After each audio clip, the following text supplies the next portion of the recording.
What up, world, man? It's the Patio PolitiCz. It's your man, J5TH, the beautiful Shanga. Peace and blessings. Peace and blessings. SirMac. King Mac Millie in the house, y'all. Y'all know what's up. What's happening? Trouble T Mills. MillsSuave. What up, man? What's up, y'all? T Mills. You good, man? Yes, sir. I wanted you close to me, but I see you snuck back over there. I will be watching you. Today, y'all, we got a very... I'm looking up, man. I'm going to get in that church pinch underneath the table. Yeah.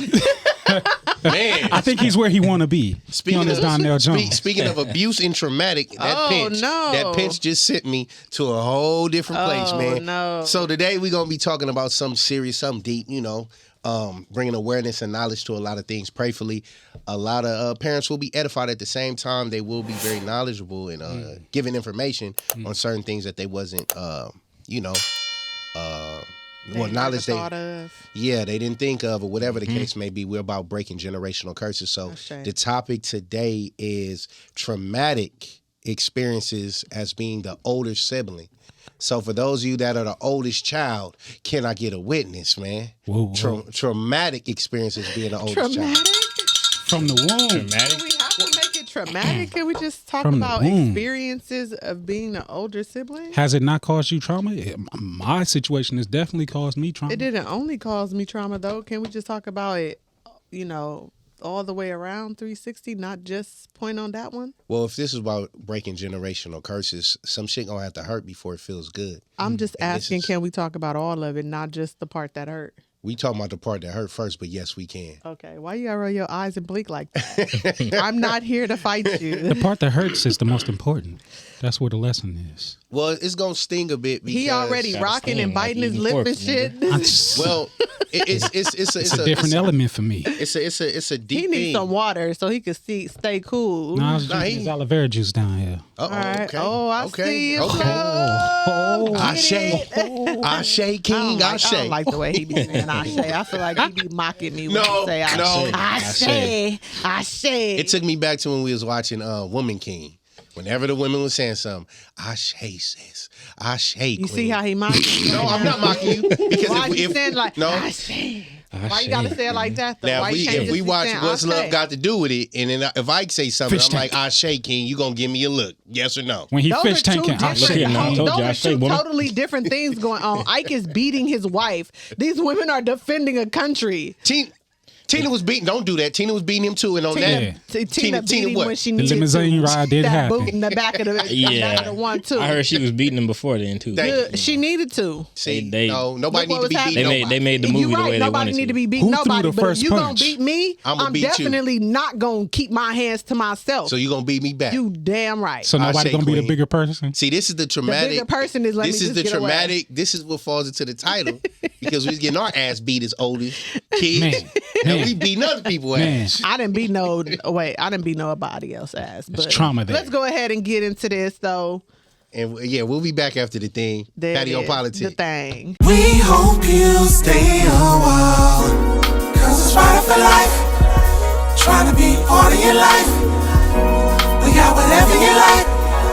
Come on and just give us a try, yeah. Cause it's right for life. Trying to be part of your life. We got whatever you like, yeah. Come on and just give us a try, yeah. I said it's right for life. Come in with the shows that you like. We trying to be the best on the mic. DJ playing cuts that you like, yeah. It could be the start of your day, or maybe just the end of your night. But if you rock it with us, Patio PolitiCz is gonna do you right. Oh, cause it's right for life. Trying to be part of your life, yeah. We got whatever you like. Come on and just give us a try, yeah. Cause it's right for life. Trying to be part of your life. We got whatever you like. Come on and just give us a try, yeah. That You stay a But it while. means the same thing. So then, hope just to you stay jump a off while. topic. Oh, I'm sorry. We do hope y'all stay a while, y'all. Just to jump off topic real quick. So to be possessive. I don't think we should start there. We won't. We're just- I was yeah, just- we just okay, we can do that in our commercial break. About to get real heavy, y'all. Yeah, Make sure you like, share, subscribe, All that. comment, All that. all that. The Yes, Patio please. Shout out Please to the comment, Legato y'all, because Collection. don't text me your comment. Put it in on YouTube, Facebook, Instagram. Takes just a second. Talk your shit on the chat. Don't talk it to me. I'm here for you. I'm here for the talking people. to him, but on the respective channels, the platform. Stay talking his to me, man. Get all up in his text messages, man. Send them at random. Not playing. I understand the energy you give me. You gonna get back in the most respectable way, man. Man, Respectively. it may feel disrespectful though. Yes. So, oh man, we were talking about experiences. As older children. Yes. Right. I think it would be fair, since this is more of a I don't want to say real topic, because all our topics are real, but I don't know what to call it.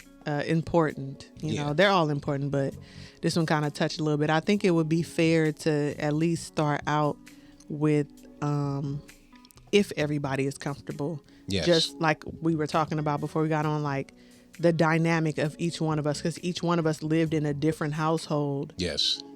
Being the older child, I think that would be a good way to start off. Just to Can share. I add on that just a bit? Just for the people out there that do not know, are we all older siblings? Yes. The oldest. I'm the oldest. We're all the oldest. Yeah. We're all the oldest. Yes. In our respective families of siblings. Yes. Okay. So Yes.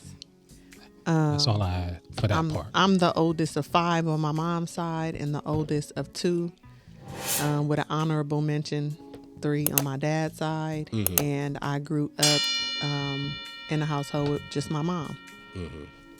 Okay. I am the oldest of 3, and I grew up in a 2-parent home. Ooh. Dun, dun, dun, dun. It's so extra. I'm the oldest of 3. My younger brothers are twins, and we had a 2-parent household for about half my childhood. Nice. Okay. And I am the oldest on both sides. 2 brothers and sisters, 2 brothers, 2 sisters on my mom's side, and a mystery amount of people that's always being spoken about from my father on dad's Nice. side. So Go ahead, who Dad. knows? He always says I have younger siblings out there in the world that I've never met yet. One is in Canada right now, so he says, but that's another conversation for another day. No one believes him. I'm his only. Cool. You're only. Please. Did you grow up with your parents? Oh, no. Neither mom nor dad. Raised by my grandmother. Nice. Come from grandma's. Nice. So, yeah. There it is. All right, so we have a wide range of home-based scenarios, but we're all older siblings. Yeah. I don't even really know how to start this off, Jay Fifth. Like, I got man, are we just sharing our experiences as older siblings? Well, I'll pose this question to help jumpstart it. Do y'all feel as older siblings, or being the oldest, that we're the guinea pigs, or the I don't want to say pet project, or let's say the first project? I'm tagging out. We're the trial run. Everybody sees. I like those words better. The trial run.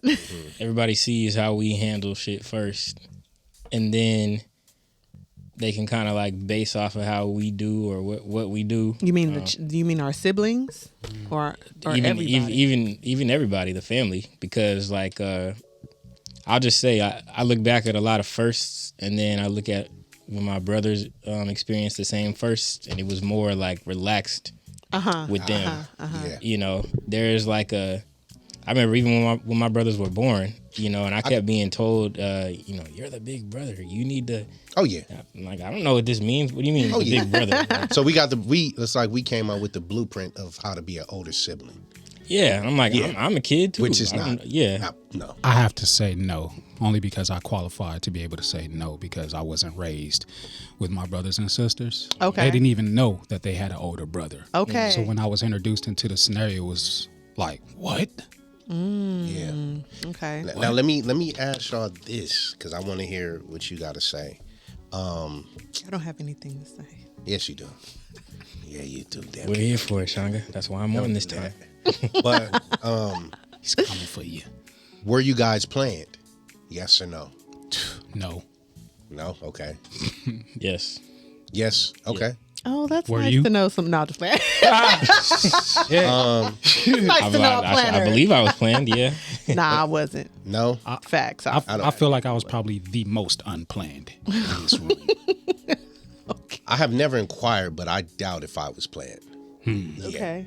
I know I wasn't planned. I ain't gonna tell y'all the story. Does but it they definitely count? Told me. Does it count if you're like the second or third try?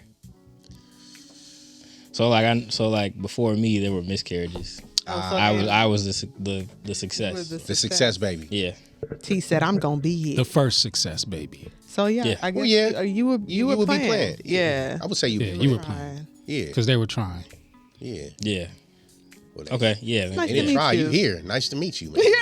Hello, hello, planned baby. How are you doing? Nice to meet you. May the world have more That planned was babies. good. You know, I'm supposed to be here. And I ask that because I feel when parenting is planned, it's the love and labor is different Ooh, okay. than it is when it's unplanned. I feel Really? You feel comfortable making that statement? come on, man.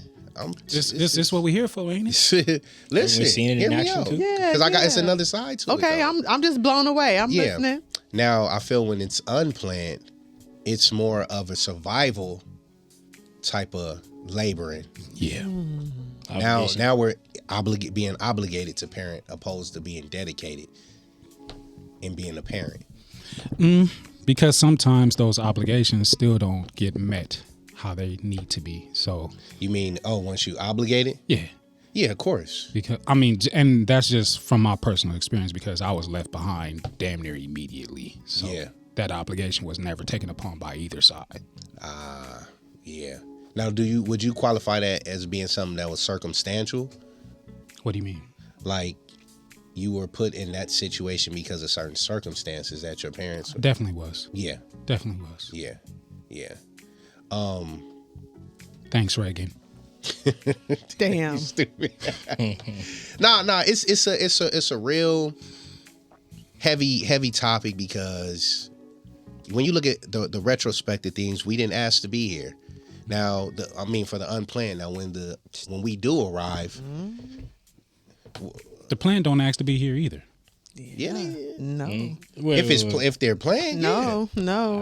I don't What remember comes asking from the plan? before I came out as a human being. Didn't ask to be a part of the plan. Oh well, yeah. Okay, in that retrospect, yes. I didn't know who I was before I was born. Yeah. It's true. We It's never true. asked to be here. We just show up and be like, Nobody let's does. figure Well, it out. Everybody does, but that's another topic. But Yeah, that's deep. I know. We're going to keep it here. That's some deep shit. But when it's circumstantial, it's like now parents are fighting or just getting by to get by. So there's a lot of frustration. I don't know what age you guys' parents was. Do you guys remember? Like if they were young, Oh, yeah. teenagers, My mom late was teens? 17. My dad was 19. Wow. My dad was a fresh 19 when I was born. Mine were 20. So, yeah. I only know my dad's because we have the same birthday. So he was 25. Wow. What about yours, T? I think they were like 22, 24. So still everybody's young. Yeah. Still young. And the reason why I say unplanned because if you have two people, Just fucking. just fucking, there it is. Just fucking and who don't really know themselves or know what they want in life, and then you have this child. Now we're here attempting to figure out how to raise this child using our parents' rearings to raise this child and bring them into this world. We're frustrated. Our lives ain't going the way it's going. We probably not with who we want to be with. Our time is now restricted. You get what I'm saying? One parent may feel the weight is on them opposed to the other parent. It's a lot of shit as an older sibling that we had to deal with and tolerate. And I feel that we had our children. I mean, not we, but our parents had us close to the prime of their lives, if that makes any sense. You get what I'm saying? Yeah. Can you really consider it a prime? Yeah. No, that's why I said If you're- close to the prime. Okay. But like if you're not living with a purpose, do you have a prime? Yeah. All right. Yeah. I'll take it. I mean, I think I think in previous generations they planned to have kids more than you see now. Yeah. But you still see no. I don't think they planned. I think they have more cohesion in their units. It was an expectation. So that it was expected that you was gonna have children, having a family. Mm-hmm. Not that was the focus. That was the understanding. Everybody functioned. Yeah. Because I think even with what you're saying, I mean, it makes sense, Five, but being planned don't mean that people are still ready for all that's to come. Because even after I was like, one of the most vivid stories I get told all the time was like when I was born, my dad fell to his knees and cried over my mom's stomach for me and everything. But then, you would have thought, well, if it should have been smooth sailing from there, right? So, but when it came to my brothers, it was a complete different experience. And, they probably wouldn't want me sharing all that, but I mean, it's something that I toiled with for a while, even being the oldest, because I'm like, well, why was mine different? Because your parents were different. Because we were the first project, so a lot of mistakes were learned during us. Right. You get what I'm saying? A lot of mistakes were made with us, and then it was a cool down after us, which is very unfair.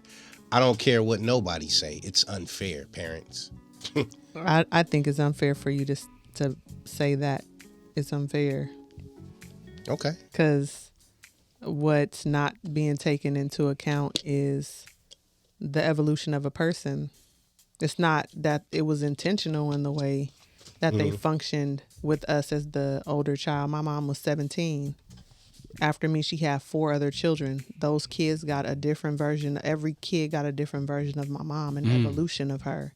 So to say that it was unfair, the reality is we grew up with our parents. So we experienced them growing up in whatever way that was. Everybody's parents didn't do the best job at growing up, but as an older sibling, you're definitely growing up with your parent. And it sounds like my mom and dad were the youngest out of the 4. And so I know that the version I got of my mom in parenting is not the version that my middle brother got, and it's definitely not the version that my sister got. My mom was like, 40 or something when she had my baby sister. Them 2 completely different Sharons. You know what I'm saying? Yeah, of course. So, of course. Yeah. I and the only reason I would say I disagree with that, because now we're not holding them accountable, whether it's evolution or not. Evolution don't have to be you getting your ass whooped. Evolution doesn't have to be you fussing at me because you're mad at him or her. I believe in the fairness in treating a person with love, because we didn't ask to be here. So I feel that I agree with her. At the same time, a side of me disagrees, because y'all know what y'all was getting into. But it's not that you don't have to hold them accountable, because every person is still at the end of the day accountable for their actions. Are they? Well, they should be. Or is it even both of them being accountable? Because maybe one, I don't want to say one, maybe one parent's better than the other, but when I say like when the child comes into a situation, or heck, when the second or third child comes in, and maybe one is more calm and relaxed and ready to handle it, and the other is more, because they're taking the stress to heart. Maybe they're, I don't want to say like spanking, more like you said, but they're handling it differently, perhaps. So then, is it necessarily not fair because of both? Or is it one? I would have to really say, well, we all grew up in different situations. Yeah, exactly. Well, actually, I'm going to tend to say it's still both, because you grew up with both parents, so that means they're both present to see what the other one's doing. I grew up with just my mom, and my dad wasn't very present, so he still needs to be held accountable for the fact that he had a child that he wasn't checking in on and keeping tabs on and stuff like that. So it's still both of them needing to be responsible or accountable. I've had a few conversations with my dad about things that happened with me when I was growing up, and he was like floored by it, and he felt it bothered him. It hurt him for him to, because he's like, I didn't know those things were happening. I didn't know, he was accountable for the fact that he still could have been a present father, but he was just like, I didn't know that those things happen. So we've had conversations where my dad has been accountable enough to say, I dropped the ball for whatever the reason.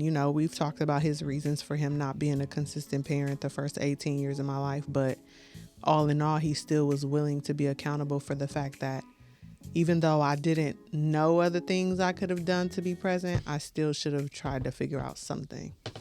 I speak differently, obviously. I feel like I'm going to be doing that this whole episode, but I used to feel like my parents should have been held accountable when I was younger because I didn't understand where I came from and how I was brought up and things of that nature. But once I became older and I learned the situation for itself, and it's just like, okay, off of one bad decision, the both of them together went off the rails. So it's like, can I really hold them accountable for that one bad decision that they didn't know was going to change their lives forever? Yeah. To this day, still. Yeah. Well, so I wouldn't say forever. Forever's an eternity, man. And I hear you.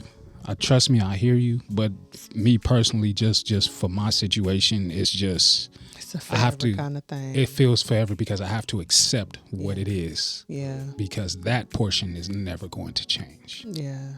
So it's different for me to have to connect on that level because they made a decision to party and have fun and things of that nature, but how they met the situation, they were already partying at that time. You feel me? So it was just one of those like, oh, this happened. And then I get so many different stories from so many different people about what took place that I'll never know the truth. Even if I talk to them, because I've attempted to talk to them, and both of them, neither of them are in their right mind to accurately tell me exactly verbatim. So I'm listening to everybody's truth, trying to put that has it together a little bit of false information and personal filling in and everything. So it's difficult for me to make that connection. So I can't say that I can hold them accountable in this day and age. Got you. I used to feel really strong against my mom because I was like, you didn't learn from me. You had 4 more after me. Granted, by the same guy this time. Congratulations, I'll give you that. But you did not stop your mishaps and your happenings, and I feel like that caused them more trauma because you couldn't figure it out and get it right. You know what I'm saying? So it's particular. So. That's a big piece too when you're an older sibling. From all the people that I know that are older siblings, the storyline really hasn't wavered too much where they feel an immense sense of responsibility for their siblings, almost in most cases more so like a lookout for the siblings more so than themselves. Like I'm listening to you and I heard you say like it caused them more trauma. Yeah, and that's you being able to think outside of your own self and what you experienced to say you did it to them like a whole lot. You know what I'm saying? A whole lot worse than you did it to me. Yeah. And it's like that's me knowing of them and not them knowing of me. Right. Right. So it's just like I look at that and I'm just like, it's hard to think of just me in that scenario because I'm like, at least I'm still with family. Of a sibling. At least I'm older sibling. Yeah, I'm still with family. I don't have all of the birth defects that came with it and things of that nature or whatever. Like I still feel like I'm challenged somewhere mentally, but I'm not worse off physically because of their lifestyles. Yeah. Like I come from 2 bad seeds on both sides of my family. My dad, they just listen to him talk. My mom, nobody talks to her. Now let me ask you a question. Is mom's the oldest? Second oldest. Second oldest from second father. She has the same mother and father as 2 of her brothers and sisters, and she has an older sister. Got you. With a different father. Got you. And my dad is the oldest on that side. That's crazy. Yeah. Damn. Damn. Like, so it's crazy. Like when I hear y'all talking, like, yeah, we all have 4 different, Yes. but they're still just so different. Nah, it is. It is. So it's like, it's hard to like connect and be like, oh, I understand that. Oh, I get, Yeah.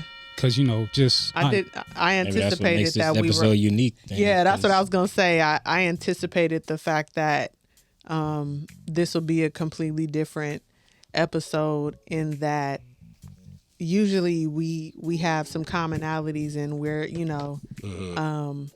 we share in the same thoughts and stuff, but this is a topic that really is affording everybody the opportunity to just really have their own story and dialogue, because I can't relate to you, I can't relate to you, I can't relate to you. We grew up in different spaces, But the beauty, not to cut you off because we got to go on break, but the beauty is there's somebody out there who can relate to one of y'all. Exactly. Us. Yes. Yeah. So facts. we may not have Yeah. that commonality all together here 100%. Yes. But it's somebody somewhere out there that can relate. Facts. And that's to the one of important us. part. And that's what we speaking to. we shall be your voice. Parents, all parents out there, this is not nothing bashing y'all.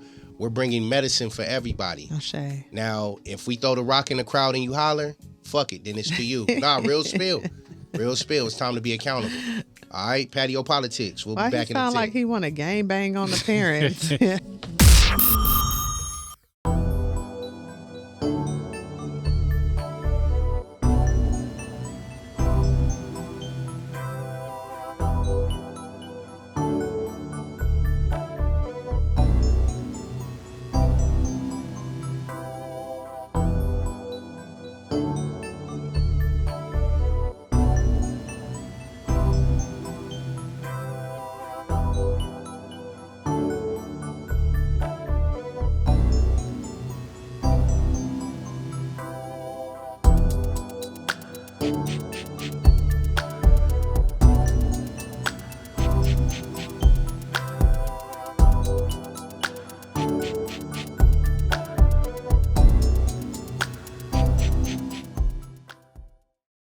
Dr. King, he was love. Malcolm X, he was love. Love in this business will get you killed. You have to set an example. You have to draw a line. When they see that line, and if they cross it, there will be hell to pay. They must know that.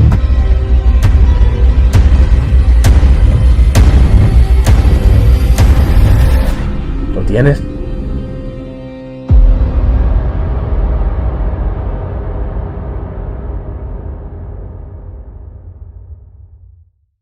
Now, if we throw the rock in the crowd and you holler, fuck it, then it's to you. Nah, real spill.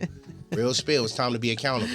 All right, Patio PolitiCz. We'll Why be back he in a sound tick. like he want to gang bang on the parents? You are now Patio rocking PolitiCz, with we the back, we Patio back. PolitiCz. Under the patio. What with up? it. What up? What up, y'all? Shit. We back. Shout out to the Legato Collection. Yes. Ow. Make sure y'all like, share, and subscribe. Even you angry ass parents. We're gonna make it light for y'all, man. We just Share us on social media, y'all. Real talk. People need to hear this conversation. The thing about it is, it's like it's a needle shot, man. It's something that's necessary. This is a vaccine that's needed for our people. I don't do vaccines. Can we find Can I- It's another a cup of tea terminology? that you need. It's a cup of tea that you need. Can we find another terminology? Maybe we need to feel how hard. What kind of it feels to analogy call it y'all that. want? With a sexual and what? I don't kind know. of Just the analogy? needle doesn't work for me. I said a cup of tea. It's a cup of tea is healing for you. I don't like tea. 'Cause My here's the analogies thing. is sexual. So what, Here's the we that's talking what about I'm something saying. serious. A cup of tea, because here's the what is tea? thing. At the Everybody end don't of the drink tea. day, the What's tea, Shanga? point in having the dialogue is for people to shift their thoughts, their actions, and an execution that is healthy. Yeah. So the best way for you to do that is to give people something that's palatable. Still being accountable, but you want it to be palatable.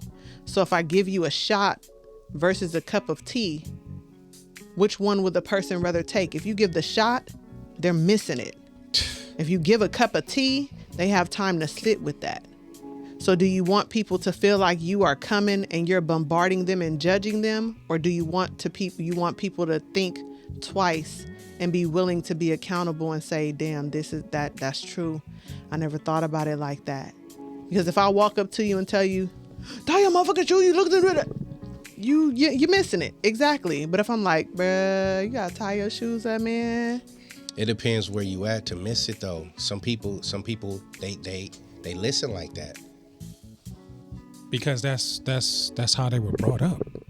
That's how it was. Everybody don't. So the thing is, everybody don't drink tea, baby. Everybody don't drink tea, but everybody also don't take vaccines. So we 50-50 then. You got a water. That's why we got 4 people right here. We all drink water, and we all. I mean, It's a lot of people that don't fuck with water. I asked for it just because of my circumstance of the topic. You know what I'm saying? Needless choice words. Yeah. That's it. That's all. But I got an example for you guys.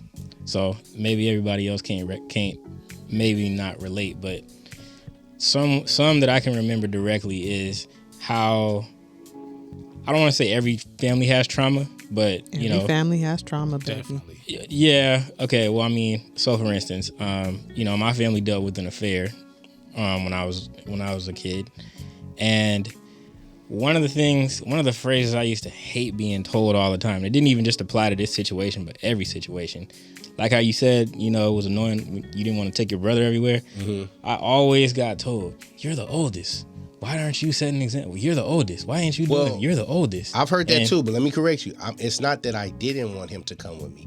It's the responsibilities that followed. Right. You know what I'm saying? But that's what I'm getting at even with this. Like, for instance,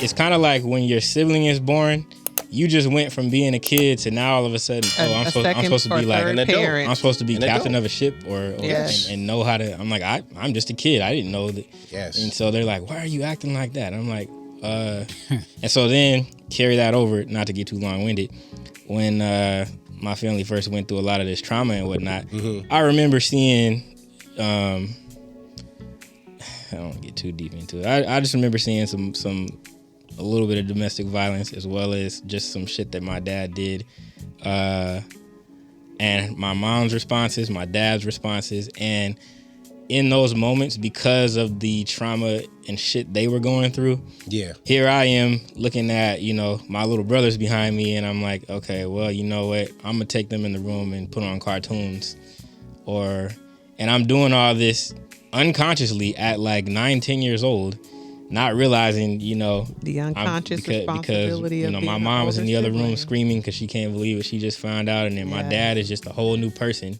Then too, you always see they show in like movies, or they show other people deal with trauma by going at their parents violently, and for me, I'm one of those people that at times, like, I can have trouble processing shit for a while.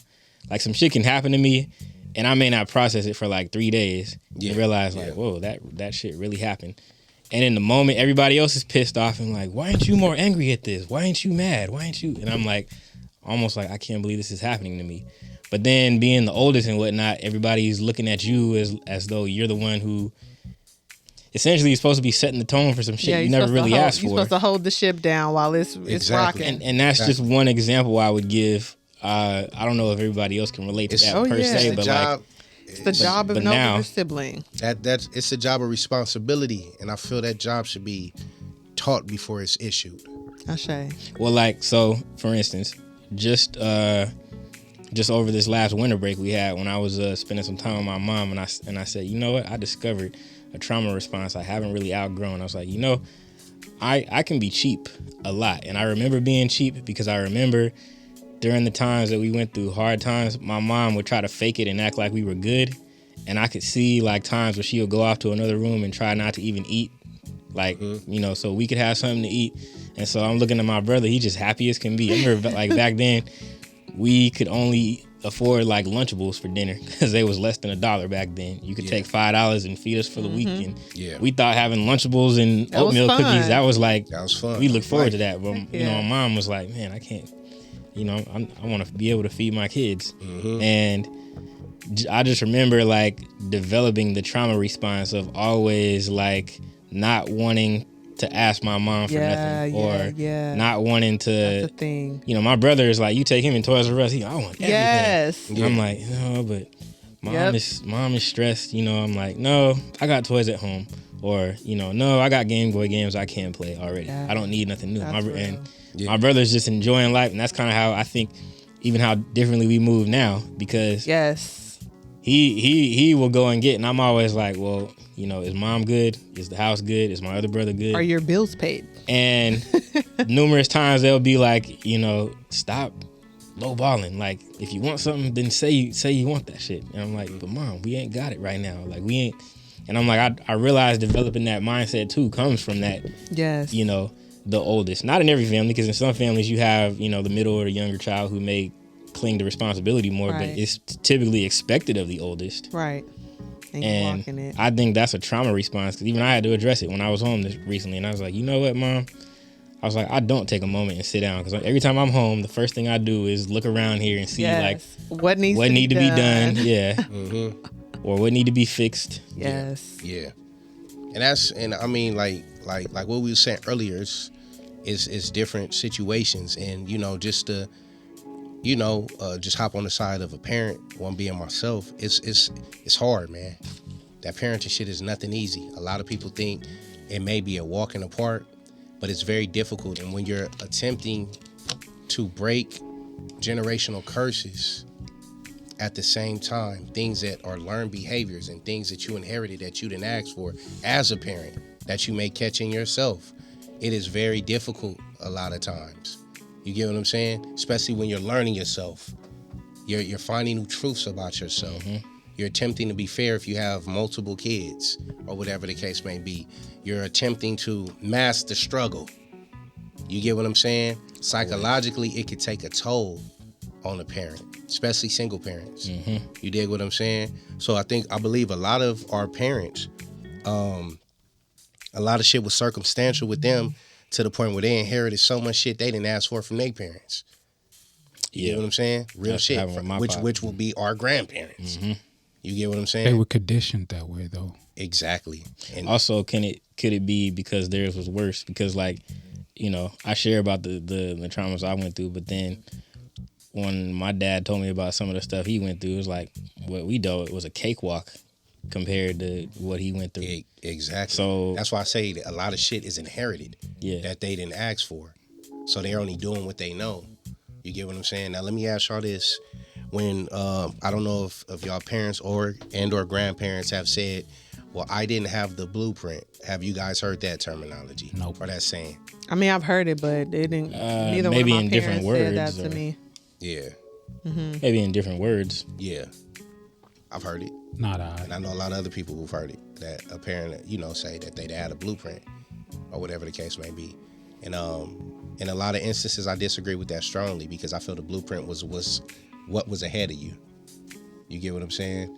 What if the blueprint was something? something? We can say that, though, as the generation sitting here today, we have the privilege of being able to say that, because we are, as far as I'm concerned, some of the first generations to be able to have and live in a space where we can be self-reflective, and we can say we're the first ones really not living in survival mode.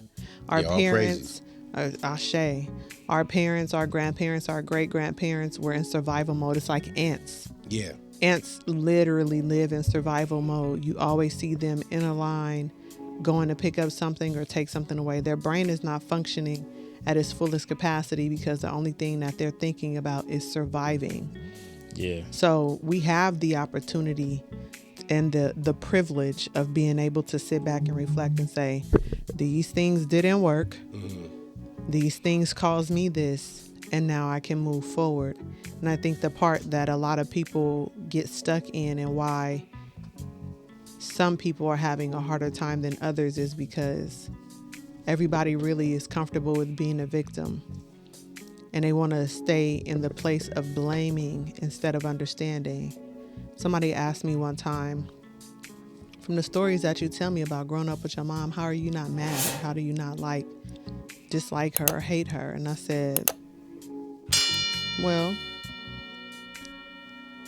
when I start thinking about my mother as a person and not a mother, it changed my perspective on my experience with her. Facts. It's not that I'm not holding her accountable and saying that she should have done things differently, But I'm recognizing that as a human being, because if I look at her as a mother, if I look at my father as a father, those titles and those positions come with these outlined things that they say a parent is supposed to do. And so when I'm looking at them from that title perspective, I'm seeing what did they miss and what did they bring. But when I look at my mother and my father as a human being first, it makes me expand my thought and my perspective on how they grew up. Mm-hmm. It gives me the space to then be a little more compassionate and understanding that my mom and my dad gave what they had, and whatever they didn't have, they couldn't give me. And I'm comfortable with understanding that. Again, it's not to say that if I have a dialogue with my dad that he's like, no, I don't care. You know what I'm saying? That's unacceptable. It's okay to just say, as a parent growing up, you know, or a young parent or whatever, like, I didn't have all the answers. So when my child is coming to me and they're saying that something I did or however I treated them hurt them, as a parent, it's my responsibility to be willing to have a dialogue with them so that we can clear that out. And a lot of parents don't want to do that. But then also a lot of people don't want to give their parents the grace enough to identify and recognize that they gave what they had, you know. And I think that's what I was gonna come around to. But a lot of people are fucked up though. So everybody's fucked up. I'm saying it's certain ones that got it worse than others. Yeah. Okay. Definitely. You get what I'm saying? Mm-hmm. You have children. I have a cousin that's born with a birth defect because his father was on drugs. He didn't ask for that. Right. So he spent his whole life getting talked about. Yep. Right. So yeah, when I come aggressive to my dad, whatever the case may be, I feel in an instance that child may have that right. Definitely. Because the dad wasn't there to see him through all the bullshit and trauma that he went through. But at the same time, did that child ever ask that dad, what made you get on drugs? That's what I'm saying. It's what not. If they're deceased? It's not about. Then you have to resolve that in your spirit. My mom is deceased. Difficult. My mom has been dead for 11 years. There's a lot of peace and come to quote unquote come to Jesus moments that I've had to do in 11 years that never happened while my mother was here. The question is, do people want to stay angry and hurt, or do they want to heal and be well?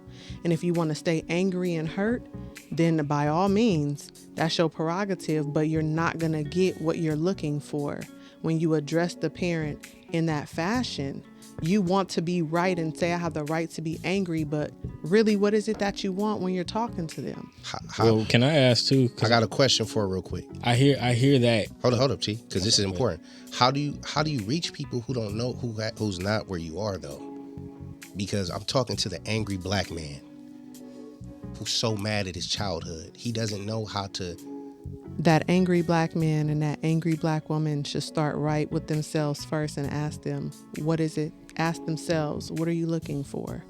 Because a lot of people really just want to spew the emotion, and they actually really don't know what it is that they're looking for. So let's just say that same kid goes over to dad and they're explosive, and let's just say that dad is receptive. I'm talking about if dad or mom is deceased. Okay, if dad and mom is deceased, you ask yourself, what is it that you're looking for? I don't want to be angry no more. I don't want to be hurt. I want somebody to know my story. I want somebody to hear me and let me get it out. Cool. Find a person that you can have that dialogue with so you can express those things that you really need to express. And then take the opportunity to find out about your parent, because it may give you some solace in understanding that what took place towards you had really nothing to do with you. It was a person functioning on autopilot who didn't have the tools. Some people really just want to be angry. And so if you try, and their whole identity is wrapped around that. So they can say all day that they want to have a resolve with the parent, but they've never functioned outside of that discord that they have within themselves. So they really don't want it, because then they have to be a new person, and they don't know what that looks like. They're afraid of that. So that's why I said start with yourself first and see, what is it that you need? What exactly is it that you're looking for? If you had that parent sitting in front of you right now, Mm-hmm. What is it that you would be looking for that you feel like would make you feel better? And once you have that, then you know what it is that you're searching for and you can move in that. I've had conversations with people about my mom, and they've told me things about my mother that they would have never told me because she was alive, and that would have been considered telling her business. But because she's no longer here, they feel comfortable to share the story with me. And it's giving me insight on who my mother was as a person. My mom had me when she was 17. What were we all doing at 17? Not thinking anything about kids or how to be a mother or how to be a father. We out in school, hanging out with our friends and all of that. So when I'm hearing these stories about my mother and I'm hearing about her relationship with her mom, her relationship with her dad, if I want to heal and be well, I have to be willing to say, I hear this, I get it, and find some compassion. Because a lot of people that are angry with their parents are unwilling to show their parents compassion because they feel like they're letting them get away with what they did. It's a victim mentality that people are used to. You can hold your parent accountable and still find and give them grace, because we all deserve grace at the end of the day, because we're all learning and growing every single day. And no matter if your parent had you at 17, 12, 30, or 55, your life changes when you have a child, and everybody is not equipped. So you definitely try your best to approach the situation so that you can see if your parent is going to be accountable. If they're not, then you have to find that healing on your own, because everybody is not mature enough, not at your level to be able to have a real conversation. People are uncomfortable with vulnerability. Parents, grandparents, great-grandparents, because they've never had to do it. They've never had the space to be able to do it. And being vulnerable and having a conversation with your kid for them to tell you where your fails hurt them and harm them will require your parent to have an amount of emotional maturity and vulnerability that they may have never had in their life. You have to be willing to know that that's a possibility, because they're human. They're not perfect. Yeah, and I get that, but if I may, I just want it simply. Can somebody turn their phone or get off, because I hear it? Yeah, thank you. But clear cut. If I'm in a math class, you're teaching me geometry and chemistry and calculus, and I'm confused. So could give you the tools? Could you come back down to 1 + 1 = 2? Yes. Because that's who we're speaking to. Yes. That's who I want us to reach out there. That black man that's angry but she's saying fix self. What does that require? What does that look like? Do I look in the mirror or that person you said find somebody to talk to who don't have nobody? It's like asking, how do I find peace with the questions that I have, knowing that I want and I need these answers, but I'll never get accurate answers for me to gain that peace. Ask yourself. I wouldn't say what never, would those? Because some people might never get the answer. From my side, I would say never.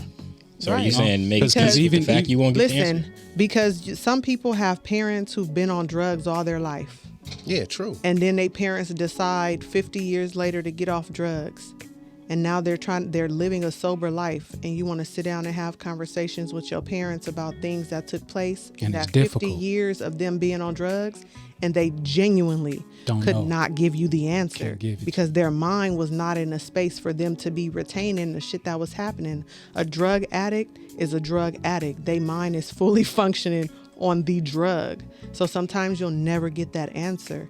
But what I would charge people to do when I say tap into yourself is, one, just start asking yourself the questions. There's no judgment. Just ask yourself, what am I looking for?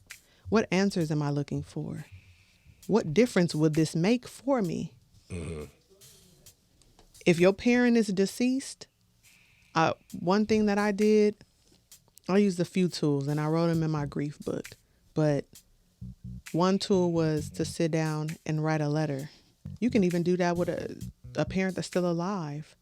Because the one thing is, for sure, a lot of us never get it out. is just festering inside, and it's growing, and it's That's the point bubbling. I was making. Getting out That's why we so fucked up, because we don't have no portals to get shit out. One tool would be, if you ain't got nobody else to talk to, or maybe sometimes this shit is so hurtful and so embarrassing or whatever, write it down. And you can write it down and you can burn it.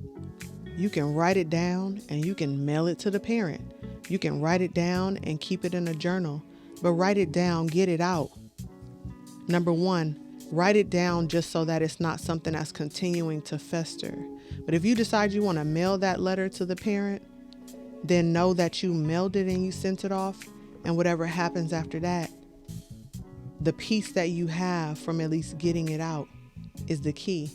You have to ask yourself, what am I looking for? Am I looking for if it's the parent that's alive, do I want to build a relationship with them, or do I just want them to know how much they hurt me and I want to be heard? Write the letter. If you don't want to write letters, you feel like I just want to address this person and want them to hear what I have to say, ask yourself, why? What am I looking for from that? Am I just, because sometimes people just want to hurt the person that they feel hurt them.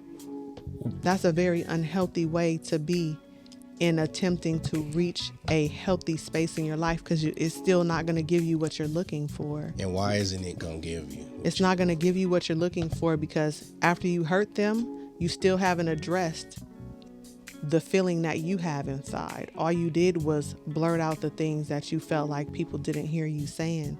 It's still something inside of you emotionally that you haven't addressed, that you haven't dealt with, you know, and like trying to make a comeback or something, but right. What if that avenue isn't available to you? So if the avenue isn't available to you, and this is something that I talked to Fifth about, and actually, no, it wasn't you, it was somebody else, and they was like, why would you do that? And I'm like, it's going to get a little deep, but y'all asked the question, I'm going to be honest. So if that person isn't available, still write the letter, because you still... I'm sorry. I wasn't finished. Okay, go ahead. Go ahead. No, go ahead. I see it on you, Matt. Go ahead. Because I'm really just attempting to gather the proper thought for it, because I mean it would be misleading to not mention the village that raised me, because it wasn't just my grandmother, because she had kids of her own as a single parent working.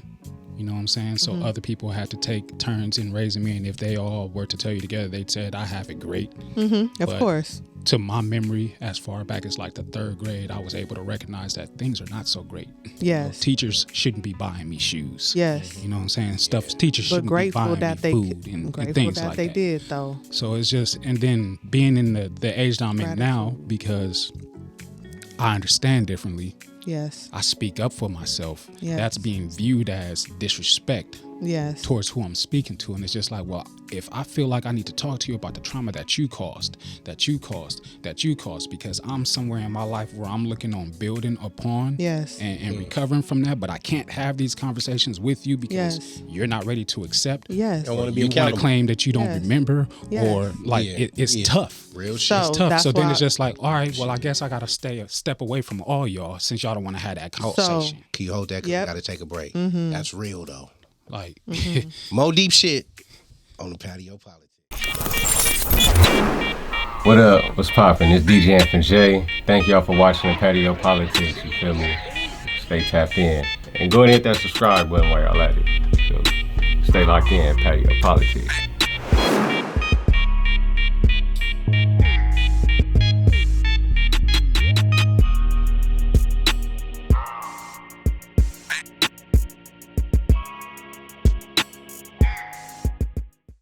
So, Ejima, tell us about your experience. My experience here is wonderful. Cut. You came right in and nailed it. You're amazing. They're amazing. Are those real? No, I'm gonna give their ass a piece of my mind as soon as I go in there. Ashe, queen, ashe. Hi, I'm Ejima. You must be Lil Dick, huh?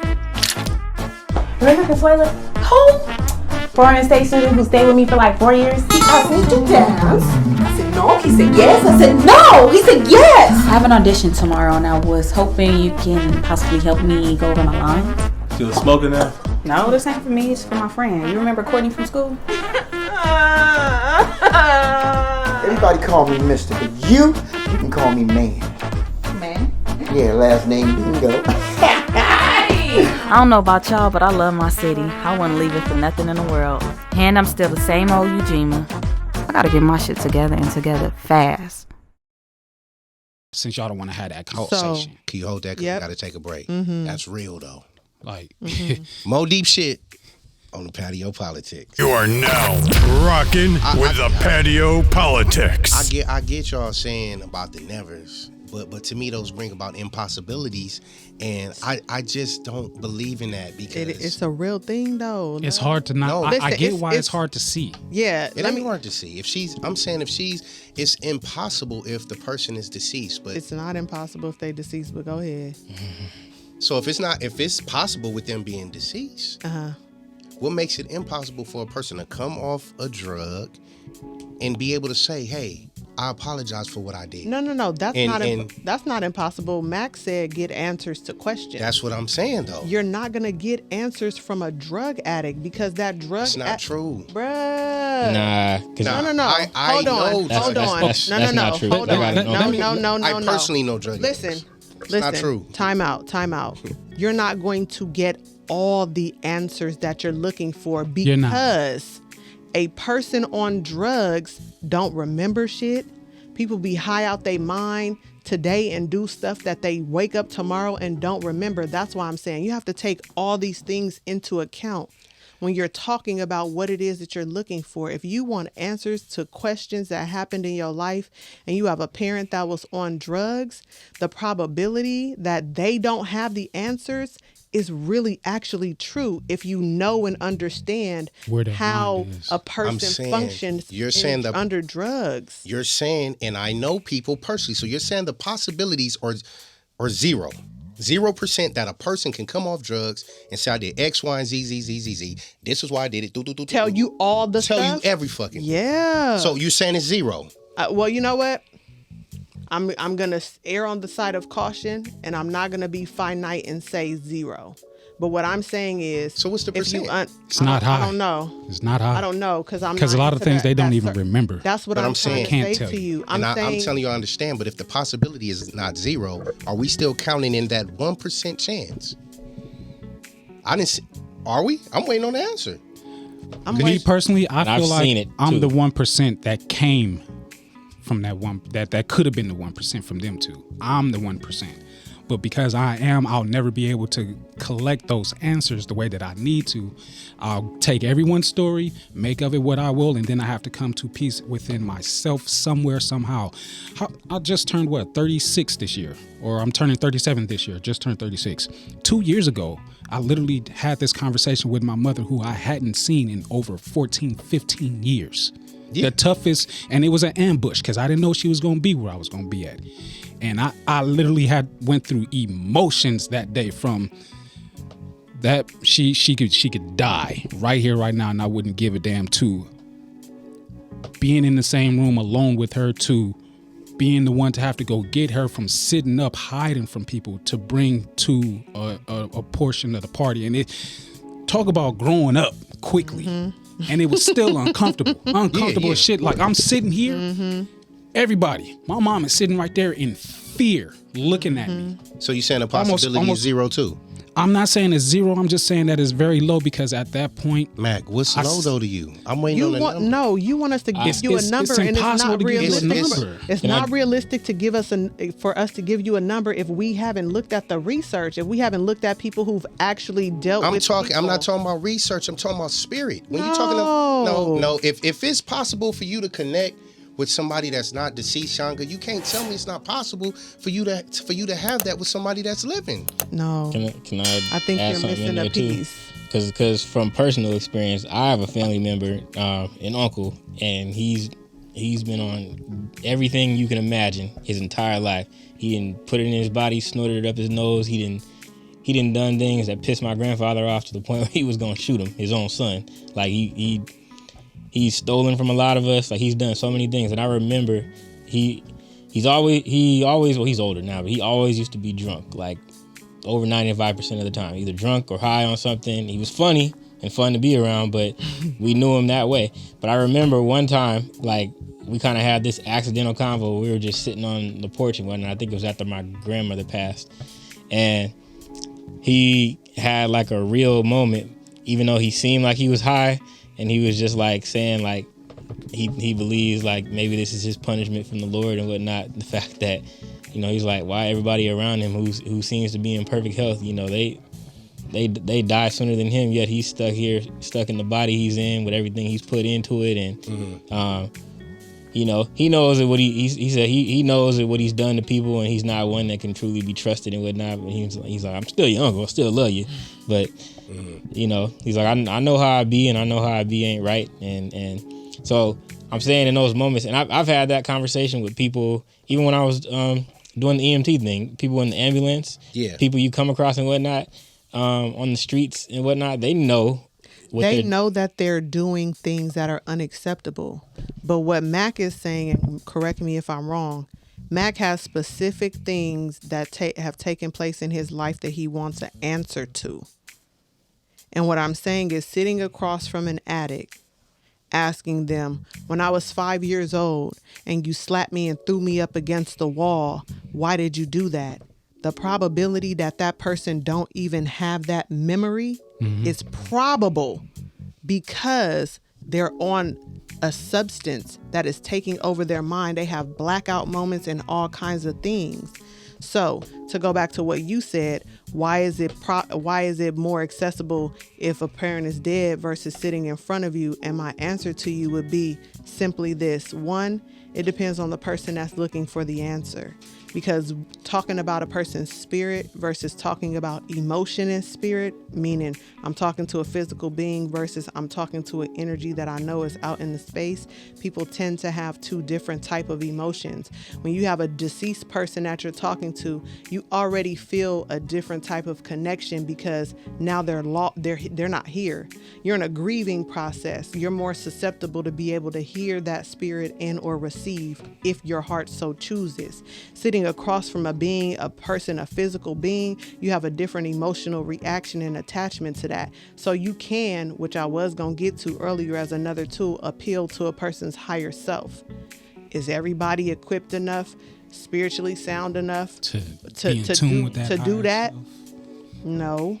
And I'm gonna drop the tool, and some people are gonna be like, I don't know what she's fucking talking about. I'm not doing that shit. So I have to give you tangible things that people are used to. But outside of the box, you can always appeal to somebody's higher self. What is a higher self? The higher self is that spirit that came down into this physical being that you see today. There's a spirit that is still over that person that should be guiding and navigate, or its intention is to guide and navigate. That spirit has, and is usually identified by crown chakra. If you look into chakras, that crown chakra is that plug. You got a plug. It's that plug in your head that attaches you to the energy of the Most High. So with that being said, in the physical body, you're going to have experiences on earth that can either help you to stay in tune with yourself, your authentic self, or deter you from that. But you still have that guide always there. It's that little conscience. People call it a conscience. You hear it in your ear. It's your higher self. So when you can't actively sit across from a person because you know they're not in emotional space to be able to hear what you have to say for you to get what you need, you can sit in your own space, get in your prayer space, go to your mosque, go to your church, and when you're in prayer, visualize that person sitting in front of you. And you still, again, it's on you. You have to speak, pour out what it is, say to them what you need to say to them, and then sit and listen for response. Is everybody gonna do that? No, because everybody. We're talking algebra again now. That's the equation. But what I'm saying is everybody ain't gonna want to take the algebra class. Some people gonna want to sit in remedial math.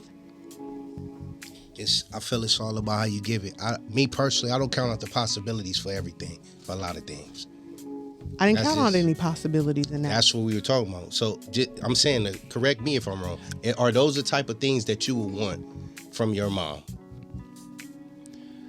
Mac the things that answers. I want, I have to say I'll never get them, And people because have I've to be- attempted to get them from many different avenues, including the sources. And sometimes and the you have sources to be are comfortable more with that. You have to be comfortable with the sources are more apologetic than explainable, because they can't explain. Right. It's Are they unexplainable. still on the substance?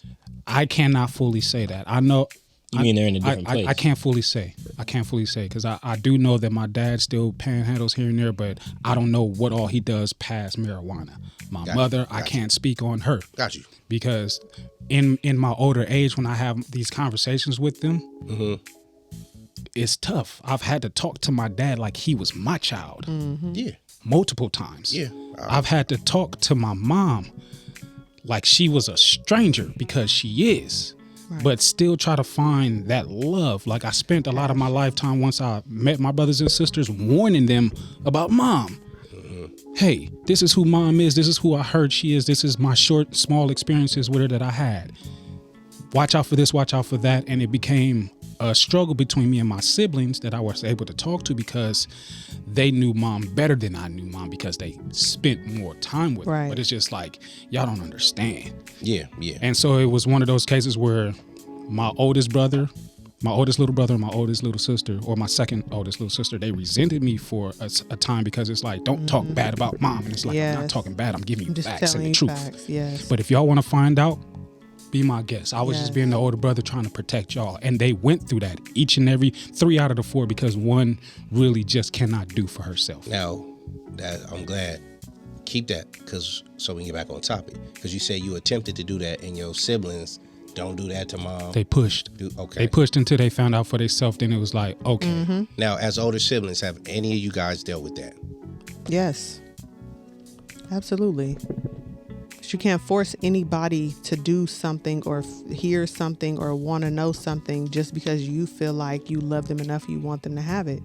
It doesn't work like that.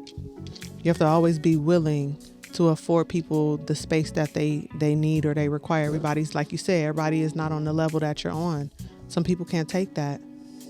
When I was sitting in my social work class. When did I say that? Earlier. You said that earlier. What did I say exactly in verbatim? You sure? Because you said that last time. So I'm like, when did I say that? We were talking about attempting to have a conversation with the person who is not on the same level as you, so they're not going to be able to receive what it is you're trying to convey to them or trying to get from them. Okay. You said it, yeah, it's received as disrespect. I've been told time and time again that I don't have the right to speak my mind. I think you said that around the time when Mac was saying he was trying to, approach his family about the stuff, and everybody's like, they mad about it or they don't want to talk about it. Everybody is not on the same level, but I was sitting in my social work class. It probably was in my master's program, because that's where we had a lot of great dialogue. And I'm sitting here, we're going through like the ins and outs of identifying, abuse, as a childhood abuse and stuff like that, trauma and stuff. And I was like, oh shit, I was an abused child. I had to take a moment. I was like, damn.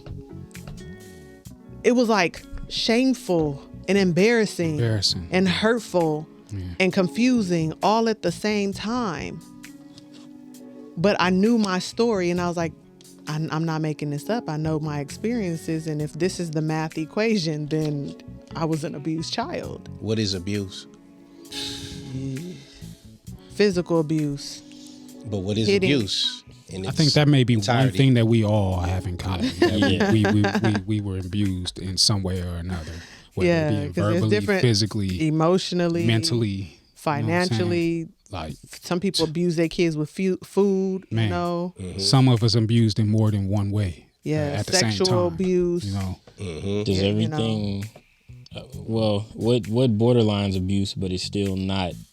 Depends on what you're being in, what space you're being abused in. I don't think there's a borderline. I think you're either being abused or you're not. Okay, so is whoopings abuse? No, I think an excessive whooping would be abuse. Was slavery an abuse? Yes. I didn't say get whooped on your back. I mean, whooped on your ass. No. So, but if you're getting whooped, I don't know how your whoopings look. If you're getting whooped, my ass wasn't the only subject of where that belt was hitting or whatever the object was. It landed where it landed. That's abuse. But okay, then that's just what it is. Whooping his own ass. I didn't get the patties on the spankings. Whooping is with a belt on your ass. What all y'all are talking about also can pertain to it. Well, because I know you have your dad's name, right? No. You don't? I have my name. He's You talking about last name? Or no, well, yeah, no, never mind. First name. He's not a junior. He's a senior. T, was you getting your ass whooped in that, man? No, I was. With a belt? Yes. With a switch? Yes. I used to go pick the switch off the tree. You know what? I would say I don't think I ever experienced I would constitute physical abuse as physical abuse as anything that leaves a mark. Oh, well, I've had plenty of that. I've gone to school having to hide everything. So we all have. Well, I was gonna get at though. Well, see, I don't know. I thought you and your dad had the same name because I was gonna say for me, I think even being the oldest too, like I'm my dad's namesake. I'm the fourth, so I think that also even ties into like expectations and then how you can experience different treatment. Not necessarily abuse per se, but that's why when I say is it borderline abuse, like for instance, I feel like things me and my brother got to do, he got to do and enjoy them more freely. I did what I did because a lot of things that I did were like kind of in the footsteps of my dad. Like my dad wanted to play baseball like I did. My dad so he made you do the things that he didn't get to do? Well, or he was living vicariously through you. Pretty much living vicariously through me. And I remember it got to a point like him, his friends, even like some of my coaches and whatnot that he went back to school with and whatnot. You ever seen the movie Varsity Blues? Yeah. Yeah, I've seen it. That kind of shit. Not that we had a Bud Kilmer, but it was just the fact that it was like, you know how he was like, it's 48 minutes for the next 48 years of your life. And you're going to wish and regret and wish you played this game. So here's the question. And I'm like, look, I just want to play ball because I love playing. And that's why I said I don't think that there's a borderline to it. Did you want to play the sport? I wanted to play the sport, but I'm saying what the sport became, right? Because of him. It became an emotionally abusive situation. I think that's what I ain't gonna say every day. I think that's what a lot of dads. And that's what I had to learn. I thought I understood because I was like, okay, my dad this is a blessing from my dad because he didn't get this chance and he was abused. But he's exercising it in an unhealthy way. Yeah, don't overkill though. You want your kid to play ball? Your son? Yeah. Baseball? Real off the wall. So here's the thing, real quick. So here's the thing. If you had a son and you wanted him to play ball and he's like, Dad, I don't want to do that, would you make him play it? No. I'm not talking about making him play it. So for instance, I wasn't forced to play ball. What I'm saying is when he got in the midst. No, I got that. He had high expectations. He had high expectations, and that's what I'm saying. So eventually it turned into, it sounds like something that you wanted to do. But eventually it started to turn into something that wasn't so fun for you. Well, like for instance, the first time, so my junior and senior year in high school, I was playing tournament teams outside of high school up until then. The summer before my junior year, which was like my best year, I had played with this team. We won a lot of medals all over the state. And then I went to this one showcase tournament up near Sacramento and impressed like 30 different college coaches, like Stanford and everything. It was to the point where like, I didn't recognize what was going on, but everybody was coming up to him. I didn't really even know. And so, like, then I'm all of a sudden getting all this extra pressure. Like, you remember when I always use the example of Varsity Blues. So I look at the way that dude's dad was on him. And, you know, he's like, Dad, I got into Brown. He's like, yeah, so what? I want to talk to you about Gilroy. I'm like, what, the game? And it got to the point where it was like, I remember, like, I got thrown out to end the game one time, and I didn't even want to go back to the car. Because the whole ride home, I got to deal with being chewed out and cussed out. So I hear that. So let me ask this, because this sounds like a guy thing. So I don't know. I can't speak on this, but let me ask real quick. As a man, from your experiences with little boys in your life, whether they're your son, your cousin, your nephew, or experience that you had as a young man with a man in your life, do you think that the way that they showed their encouragement or the way that they wanted you to excel, do you feel like they exercised the masculinity, they took it too far? Or do y'all feel like this is just what men do? Or could they have done it in a better way? Well, for me, nah, I don't think it was taken too far. I think it was a necessary thing that needed to be done, and it saved my life because I'd be dead or in jail. So, is it weird or just wild to say that I envy y'all that y'all receive that type of abuse? Nope, that's not weird at all. Because I wish that I would have even had the opportunity to receive any of that. But it's not. But you got to be careful what you ask for. I was gonna say, getting into that, it's a fucking it's a fucking beast, and that's the thing. A lot of because you played all your life, huh? And exactly what you're speaking to. My older play brother and me had this similar conversation because when we were on a trip in Hawaii once, and he was expressing to me and my brother how like he had to kind of look himself in the mirror and come to admit to us that he was jealous of us growing up all these years because he didn't have a father either. I don't say this on here, but the only memory he had of his father was his mom had a picture of his father holding him when he was young, and he could only see the back of his head, so he didn't even know what he looked like. And then he passed away, and he said he envied the same thing. But I was like, be careful, same thing he was saying. Like, you can say that you would have wanted that, but then at the same time, you look at somebody who has a father, and then what if they have a father and that person's an empty seat? Or what if that person is abusive? Or what if, so it's like you're asking for something, hey, I want a car. Then the car comes. Is it safe to say shit? I it's a hazard to you. It's gonna say it's a back and forth envy type of thing because we wish we could understand or be in that situation because like it's tough to be really definitely understand what you're saying though. Because like I was abused at birth. Birth was my first abuse. Like my namesake was taken from me. Name changed. I was supposed to be a junior. Name changed, last name, everything. You know what I'm saying? And that's something that I'm going to write in my life. It's like I will have the last name that I was supposed to have. Just because of the personal feelings and emotions that was felt outside of me, like that had nothing to do with me. But y'all had to abuse me at birth like that. Take away my birthright. I got a question for you, too. You want kids? I desire for it beyond. Yeah. Now, before we go on break, I want you to think about what are you willing to do to help yourself be at peace before you bring these children or your children into the world? Just think about that question. I got an answer already because I've been thinking about it. My peace would be bringing them here. That is my peace. Even being unbroken, being broken. That puts me together all the way because I have the opportunity to provide everything that was not provided to me. With the mindset that I have now, I won't make it. They won't have that same experience that I have. And I pray they don't.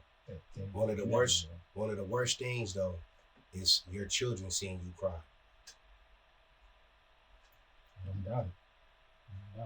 And even though I've never, like I've seen it, but not at a young age. You know what I'm saying? Clearly, where I am now, I've seen tears come from both my parents' eyes, but it's just like it resonates differently. Why is that the worst thing for your kids to see you cry?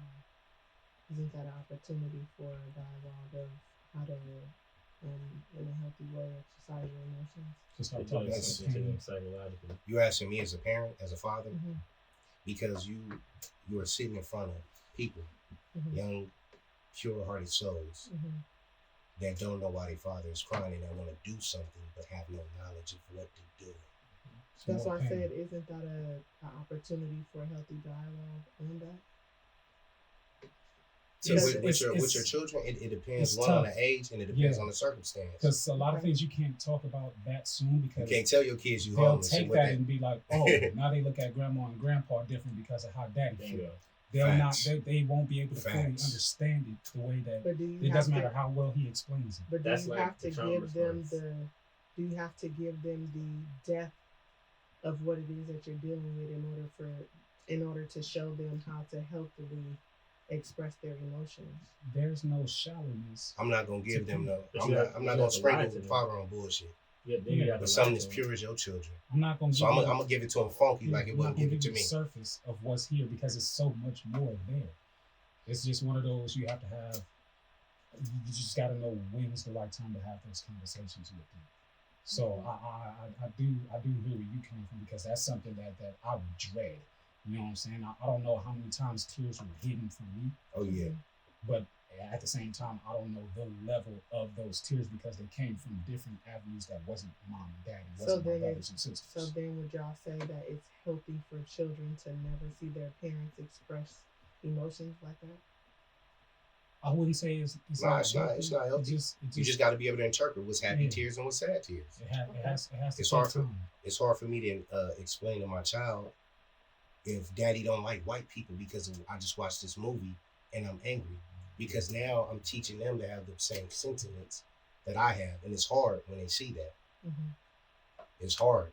Because now they're going to say, fuck white people and all this. So there has to be a healthy balance it can affect them in that space. A lot of us are working on being emotionally balanced. Mm-hmm. Real talk. And I believe people out there, it's an everyday practice. It's an everyday practice, especially being a black man. And I don't mean to sound misogynistic or nothing, but it's fucking hard. It's the truth. It's hard. It's hard. It's hard. Especially when you're living in a society where people don't want to be accountable for what the fuck they did to you, your ancestors, etc., etc., etc.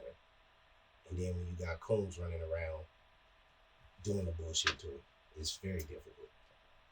Very difficult. But no, it like that's a great question you pose.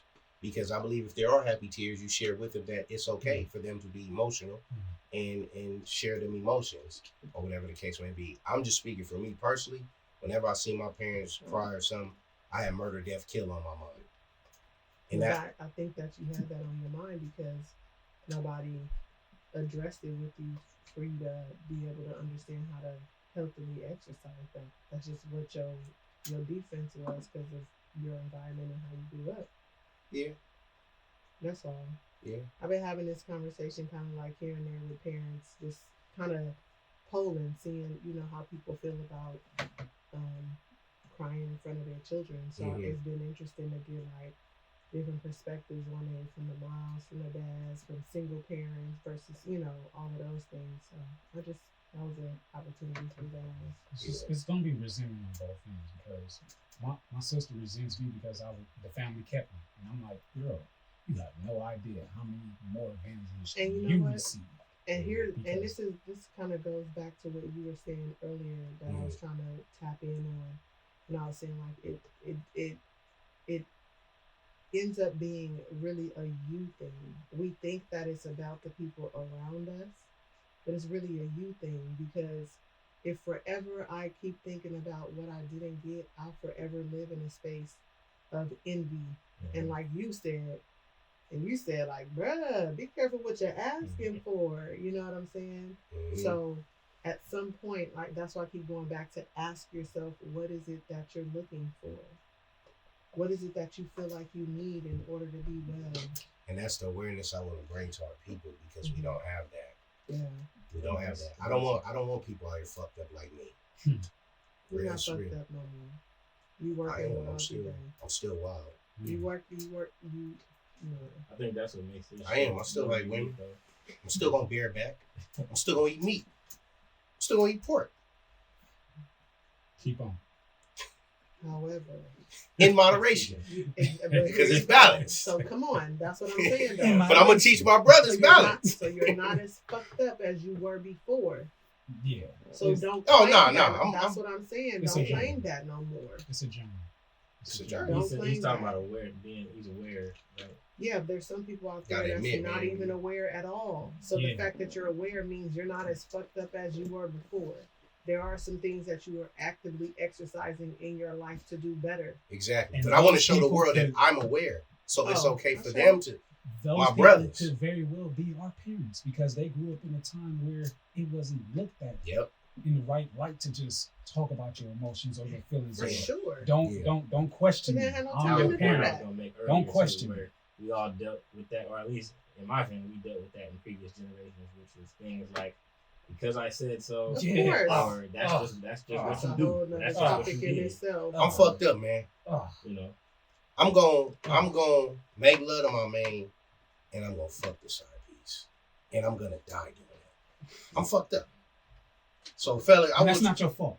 It ain't. Hell no, it ain't my fault. That's your fault. No, it's not. No, it's not. I wasn't born with this. It's his fault if he don't. It was passed down. It's his fault if he don't fix it for him. But if he doesn't want to fix it and he's comfortable with that, so if he's at 30 years old and he's still doing that, you cannot blame that on nobody else but yourself. Some people man. Because you have to now be accountable. I'm cursed. I do believe in. I'm cursed. It's possible. And heal me. It's possible. Heal yourself. Not heal me, sis. There's I want to so much session with you. self-healing you can do. And heal me. There's only so much self-healing that you can do, but it starts with you. Yeah, it does. It definitely does. So you need to start with him. If you 30-something years old and you still out here throwing dick around, you can't blame that on nobody but yourself because you actually do know better. Some place and some space in your life, it's come your way and you've made a conscious decision that you want to still keep raw dogging in the street. So now you can't blame that on your daddy and your mama. You need to blame that on yourself and be accountable. Because I'm fucked. I need help. And those are people that just want to be. They want the reason. They want to stay the victim, so they don't have to be. I was born into this. So they don't have to be responsible for their own actions and thoughts and reactions. They want to blame it on other people because it's funner that way. And like I said, they self-identify with that victim energy. In order for them to change that, they would have to change themselves. And people are uncomfortable with change.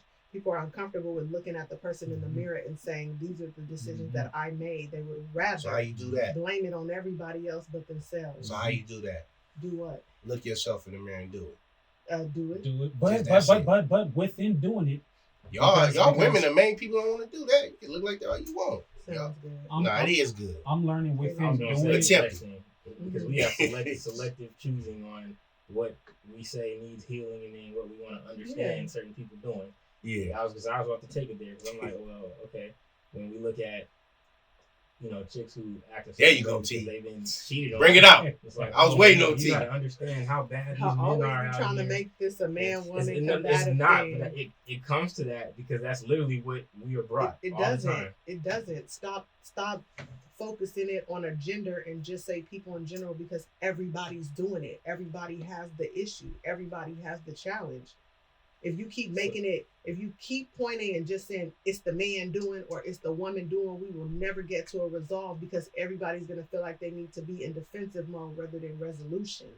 Hear me when I say this. That's right, Queen. Hear me when I say this. I don't even have to take it there. I can listen to something like, y'all walking down the street in South Central at night. It's dangerous. So you think it's safer for me? Because it's actually more likely for me to be attacked, but I'm not turning it into that. See, and that's when it gets tricky because you as a man are going to say it's more likely that I'm going to get attacked. But that's not a reality. But the reality is we're all in danger. I'm saying we make it acceptable to hear that okay, well, there's still more defenseless out there, and I'm like, I'm defenseless out there. If I'm walking without my camera gear. And she just walking. It's dangerous. But see, you made that choice. You're proving my point. You made that option to walk around in an area that you knew you shouldn't have been around with all your gear. No, just walking down the street in general. But you just proved my point, T. If everybody keeps saying, oh no, the woman is more defenseless, then a man is gonna feel like, fuck that, I'm defenseless too. I'm out here stuck too. But if we just say people are outside and shit is happening to them, then you get to a resolution rather than each gender bickering back and forth on who's more unsafe. It takes the focus off of the predator. Unsafe. That's the goal to get to. Yeah, it should be that for everything, though, sweetheart. It should. That's all he's saying. You know what? Why we finished. No, why we finished? Oh, because I was doing. See. Yeah. I think it was the sweetheart I already at the end. I already know. No, it wasn't. What it was was the it shoulders. First of all, I've been feeling that energy over here. That's why I haven't even looked in this direction. It's a different frequency. I feel it. No, you know what I'm saying? What he did was he decided to be on his bullshit. Yeah. You know what I'm saying? So I let him do that. That was like 3 minutes ago, though. You didn't catch that? Yeah, that's what I'm saying. I've been not giving that energy over here. She think my energy changed because it's still the same. He brought them shoulders up. Sweetheart. all, no. It's still the same. He's just lightening I'm just saying it up. that we tend to get selective Rewind on the tape. what we tell people. Oh, go heal on, and what we tend to be And like. we ought Oh, well, I'll be not to. accepting. Yeah, We ought not to. That's all I'm getting. That ain't even a on gender the thing. table. Everything needs to be on the table. But anyway, it's heavy in under here, the so he's just trying to patio, lighten we it out up. here having real conversation. Life is happening, and we all must be willing to be accountable at the end of the day, because you may not Don't deviate from the what situation you're looking for from other people. But if you can make a peace and find some peace within yourself and some boundaries, then you greater for just doing that. Giving medicine is not going to change the fact it be double standard, what you said, though. That's why you want to exit out. That's why.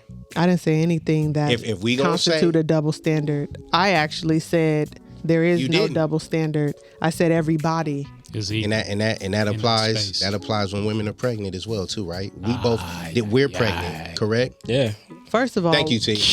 Did I That's not what it would agree feel like. with that? Did I agree No, with I'm just that? Yes. asking you a No, question. didn't answer mine though. Because you about to get what you want right now. What I want. Answer my question. What I want. When Here we we go. had that conversation, did I or did I not This not gonna say make the that right that's sound. truth? It should be a We whole needed this in the middle of the team. show. Yes or no?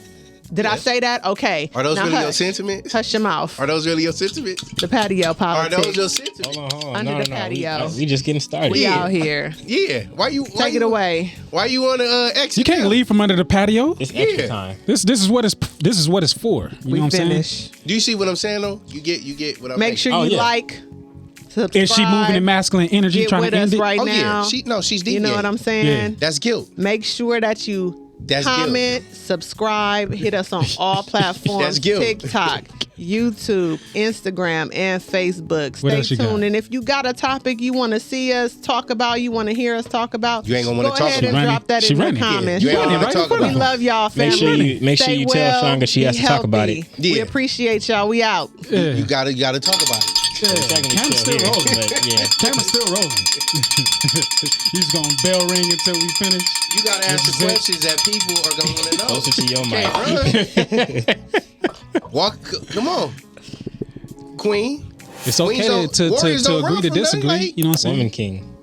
Exactly. That's the point. A I'm real making. warrior don't show up to all fights because you have to be strategic. So This I ain't mean, no. strategic. You gonna here. show up to all fights. You might not finish you're or go not through gonna with show every up to all fight. fights. No, you're not gonna show up to all fights. Find your biggest, baddest, realest nigga on the street, and he's gonna tell you every time I phone call and they tell me some fuck shit, I'm not gonna show up to everything. I'm gonna use my discernment. different. No, it's not different. It's the same thing. That's different. Are we ending the show or what? Is that nigga shit? Yes, No. it is. What? What he's saying is nonsense. It's not niggas. It's just nonsense. I'm sorry, that was a different show, man. I thought you was ready to fight. Can't Nah, be ready y'all to tried fight and get you ain't me- ready to y'all show up tried at every attend- fight. Y'all tried to get me to go there, but I'm not. I'm gonna be a lady. If you ain't willing to now, It was Boy, all- I'm always a lady. I almost had it. Almost had it. Almost had it. It was all right. I ain't even gonna. We're gonna say that for after the show. Don't deviate from the conversation. But yeah, like she said, like, share, subscribe. It's the Patio PolitiCz. Trouble T Mills, MillsSuave, Shanga, the runner. We got SirMac. Whoa, do not call me no runner. You know what runners are in the street, boy. Find something else to say. Are you a runner in bed? No. Okay then. Get off. Do that. Out like that. Stay a while.